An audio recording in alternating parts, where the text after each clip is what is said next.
Welcome back to another video, guys. It's your girl Dolly. Well, you see down in the title, I'll be sharing with you all my experience with my older daughter, Venetia. You eventually know her, she'll be on the channel soon. Yes, so don't worry. Before I get into it, I would like for you guys to subscribe to my channel. Remember, I'm on my way to 1,000 subscribers.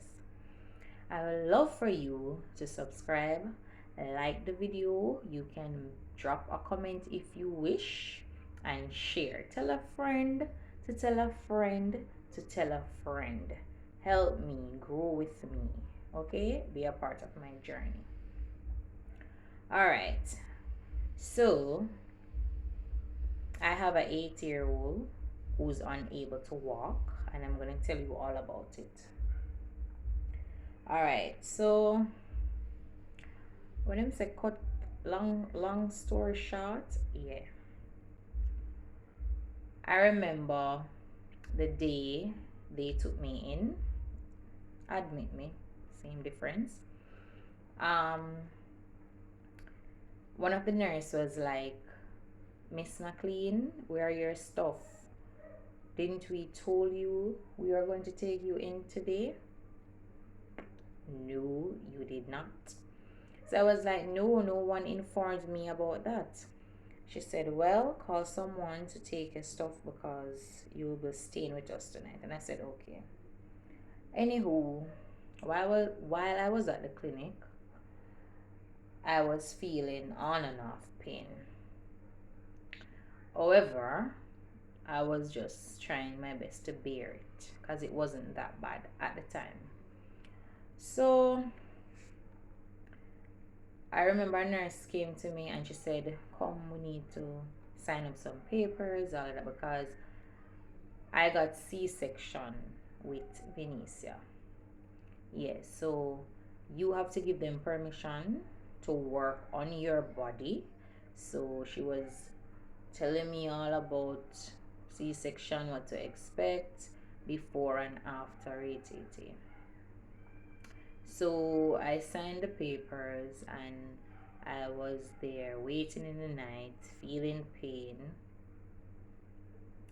So I bared it throughout the night, that specific night.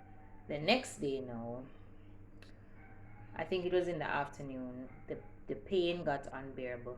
And I was like to myself, why am I here much pain waiting while they could just get it over with because they're going to cut me. I'm going to get a C-section. So I decided to call one of the nurse, signal her, and she came to me and I was saying, you guys are going to have me do a C-section. So why am I here in pain? So much pain. It is unbearable and I need to know what is going on. She said I have to wait first. They're dealing with persons who are more serious and emergency, blah, blah, blah. Okay. So I was there bearing it and bearing it, bearing it. In the night now, I couldn't bear it anymore. I got up off my bed and I went in the delivery room and I told one of the nurse, sorry, that I cannot bear this anymore. So here am I am ready to do my C. Blah, blah, blah. They said I must go back to my bed because they're not ready for me yet. In the hours now, the pain, baby mothers, when you can relate, walks me. I'm say, I have to go in there, but now I'm gonna take up my stuff. I'm gonna go in there with my bag, with my pillow, everything. And I went on the bed and I said, listen, I cannot bear this anymore. I cannot bear this anymore. And it is coming. I keep on telling them it is coming. The baby's coming. So there was this nurse and 2 trainees, I remember. So she was telling the trainees what to do. And they were there talking to me. Yeah. So I remember my lips were very, very dry. I was dehydrated. I got my back pain was horrible. So picture me having back pain, lips are dry, the pain, the belly, labor pain, not easy. So picture all of that, and I am new to this, and I'm a young mother. And they were like, you have to push, and I'm like, why I have to push? And I'm going to get C-section, why I have to push?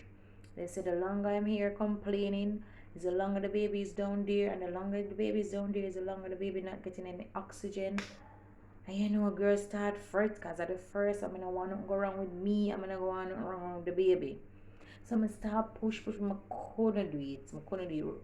At one point, I feel like I'm literally like a pass out. Because I remember I get weak out, and it's like, Father God, send this nurse, or he was a doctor. I don't remember. So he was basically looking for me because he had a clipboard, and he was like, is that Miss McLean over there? And the nurse said, no, she's over here. And he come and say, why won't I have her right here? So she's supposed to be in theater, about to get her C-section done, right? But I was so weak, but I could hear everything. And then he was like, run, go for the stretcher, right? It is. So them are moving, and yes, you know, I'm being a tell them say a C-section, because the nurse did already tell me say my passage is too small for the baby. So more than likely a C-section. But you know, black people don't like listen to nobody or unruly. Yeah. So them go for the stretcher, and I remember them put on something on my finger looking like a clothespin. And from that, gone, knock out. I wake up, and I see my mommy, my baby father, my family, them friends. And I remember they were asking, why am I looking so wild? I was put to sleep, by the way. I was put to sleep, and I woke up. They were like, why she looks so wild? And I was like, where's my foot? Can't feel my foot. And nobody start laugh. People, my literally couldn't feel them. The lower part of your body, dead. Can't feel it. I say, what? It's like my dream. And then same time I look around on everybody bed, I'ma see everybody baby. And I'm like, where is my baby? So same time the nurse come and talk to me, and I say the baby is at the nursery. So me and my mommy, cause it was only one person could have accompanied me, go in there. I'ma say Vinicia, and I was like, oh God, that's my baby. Anyways, I no, the nurse said she have, when you lifting her up, be careful because she have a bandage in her back. Bandage in her back. I'm like, what's the reason for that? I think them let's have her down there for checkups and routine. She was born with spine, like, I don't remember exactly what they said it was, but it looked like a little lump, like a cut, and it swelled. It looked like that, and I was like, I don't understand what going on. Anyways, I spend a good time with her, and then I have to go back to my bed, and then visiting time. Oh, was everybody gone left me alone now. I couldn't sleep because I'm like, my first experience, and me I go through this. What is happening? So the next day, wake up, I have to transfer her to children because she have to do an emergency surgery because there's fluid in her head, and I have to go take out the fluid and do operation on her back. And oh Lord, just imagine a young mother going through all of this, hearing all of this, signing papers up and down. So they transferred her to children. I was still at Jubilee. So they eventually discharged me from Jubilee, and I had to went straight to children. So it was back and forth, children home, children home, children home, children home. At the time I wasn't working. So I have to literally stay up there. She couldn't get her breasts because she'd have some tube in her nose, and she got through a lot. Then one specific day I went up there, I saw a white bandage around her head, and them said the fluid gone, and they're gonna show me the back and the operation what them do. And oh Lord, if I wasn't a strong individual, trust me, my drop. I may say a little baby I go through some, one of the nurses them called Venice a miracle baby. I say my little baby I go through so much things and she literally just born. So anyways now, after them show me her back and tell me what to expect and them make me know point blank is a 50-50 chance she might walk or might not walk in the future. You know say that rip me up. I say rip up, that rip me up. Rip me up. I mean say my baby not might not walk in the future. I say that rough as a young mother. I was 18 at the time. I'm still hold the faith. I'm the day I pray to my father. Because me always beg God for just give me some strength. Because them news yeah not easy.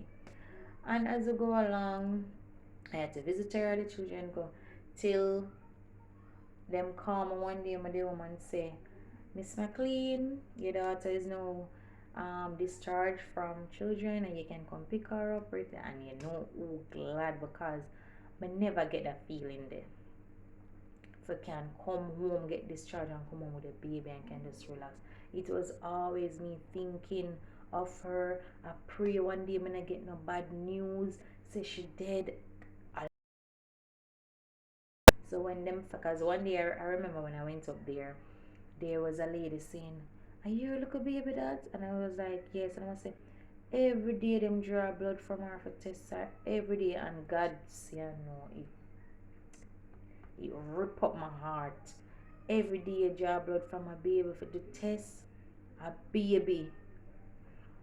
I may just pray, Father God, make it up and be over and she can come home. Even when she come home, it was strictly tidy. I have to tidy her. Because she should have the bandage on her. I have to tidy her. It couldn't get wet till it healed up. And then take it off when it was ready. I mean, say, Father God, what is? Why me? Because I'm not going to lie. I wonder why me.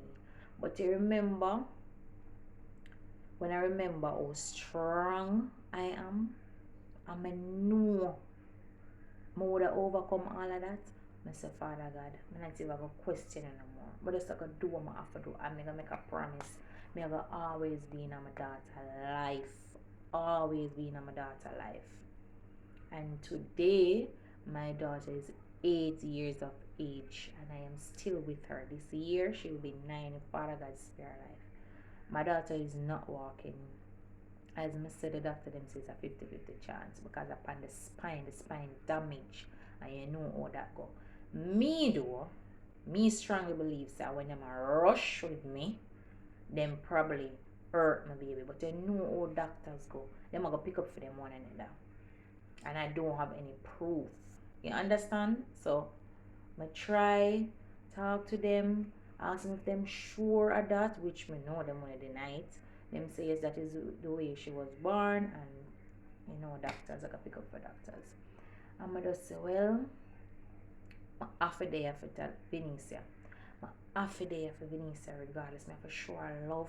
Me for sure say, regardless of what her situation is, mommy will always love her and be there for her. And up to today, my daughter is in a wheelchair. My first child, just imagine that. My first child is in a wheelchair. If we have to go any place and I do have a drive back then because Father God bless my significant other with a vehicle, which made things easier for us now. But back then it was rough because if I was to go somewhere, I would have to lift her up. My mommy would help me. It was rough. Trust me, it was rough. So this little experience that I'm sharing with you guys is just to tell you, young and old mothers out there, if you have a child that is not walking, not talking, she cannot see, whatever the case may be there for that child. That child needs you more than ever. Do not neglect that child. Do not put up that child in homes. Do not turn your back on that child. Do not treat that child different. I have two daughters, which you guys know one, Talika. Vanessa is kind of the opposite of Talika. She's more shy. She's not outspoken like Talika, but I said you guys will eventually meet her. Trust me, guys. It is not an easy road because up to today, my 8-year-old wears Pampers. So just imagine the stress and all of that that is on me as a young mother. Just imagine that I am still here. I am happy with her. I'm not gonna say I don't break down at times. I'm not gonna say that I'll be lying because sometimes it is very, very hard. But I just always beg Father God, give me the strength that I need to be there with my child. I give birth to that child and I will always be there for her. So I hope this little story inspired some of you guys who's in the same situation like me and is afraid to make anyone know I am not afraid. I love my child. My child plays with her sister and her friends in the neighborhood. I carry my child everywhere. That is my child. I'm not ashamed of her. And I don't care who wants to sit or even see us and say, oh, Dolly daughter now walk, Dolly daughter now. It doesn't matter to me. As long as she's happy and I am playing my part, I'm good. So I hope you guys liked this video. I hope it inspired you all. And I hope you will do better if you're not doing good to that child who cannot walk, cannot talk, or whatever the case may be. Thanks for watching, guys. Do subscribe, like, comment, and share this video. You never might know who just want to listen a story like this and strength to deal with that specific child that they have or even children. So until my next video, this is where I say bye.